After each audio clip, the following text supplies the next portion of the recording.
দশমী পেরিয়ে আজ একাদশী। সমস্ত মণ্ডপ এখন ফাঁকা পড়ে আছে। মা চলে গেছেন নিজের ঘরে। জানি তোমাদের মনে হতে পারে এখন আর এই ভিডিও দেখে কি হবে, কিন্তু কি করব বলো, কষ্ট করে ভিডিওগুলো করেছিলাম, যদি ডিলিট করে দিই সত্যি নিজের মনটা খারাপ হবে। সমস্ত ভিডিও তো পুজোর সময় আপনাদের সাথে শেয়ার করতে পারিনি, কারণ অফিস ছুটি পেয়েছিলাম পঞ্চমী থেকে। তারপর বৃষ্টির কারণে বেরোতেও পারিনি। ষষ্ঠীর সময় যেসব প্যান্ডেলগুলো ঘুরেছিলাম সেগুলো আপনাদের সাথে শেয়ার করেছি। এই প্যান্ডেলটি ঘুরেছিলাম অষ্টমীতে, তাই আর এডিট করতে পারিনি। রাত করে ঠাকুর দেখে এসে সংসার সামলে ছেলেকে সামলে এডিট করার মতো টাইমই পাইনি, তাই এখন এডিট করে আপনাদের সাথে শেয়ার করছি।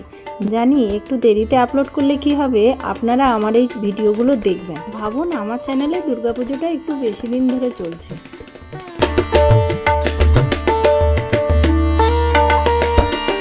এখন মেন কথায় আসি। এই যে পুজোটা দেখছেন এটা হচ্ছে সল্টলেক ইসি ব্লকের পুজো। কত সুন্দর প্যান্ডেলটা তৈরি করেছে দেখুন।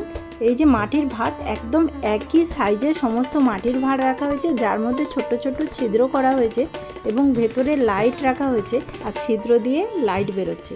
আর কোনো লাইট এখানে ব্যবহার করা হয়নি, যেটা সুন্দর একটা ড্রিম লাইট মনে হচ্ছে যেন জোনাকি জ্বলছে।